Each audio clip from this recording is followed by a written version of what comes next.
blanco al pasar decían mis amigos que tú casi no me has esperado.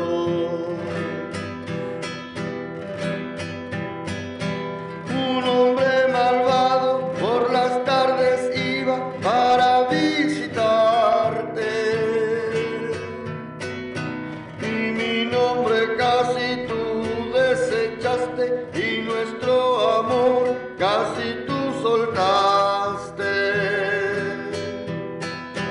No te recordabas en ese momento cuando una mañana frente a nuestro santo a mí me decías que no encontrarías ni en sueño y despierta que a mí me reemplace.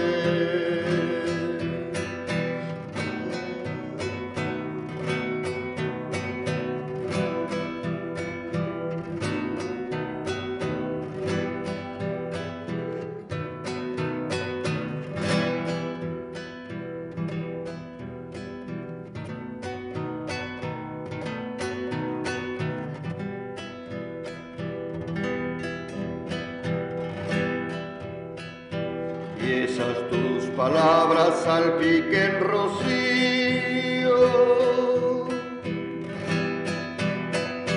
y en mi corazón proseguí a enterrarlo. Los llevé conmigo en los campos y selvas y ahora al regresar lo encuentro florido. Ahora yo te encuentro como de costumbre, siempre muy alegre, siempre me amaba.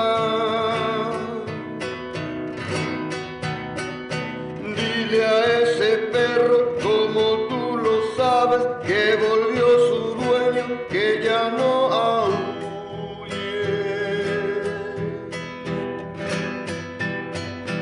terminó la guerra y yo aún no creo que volvamos a estar ya juntos los dos.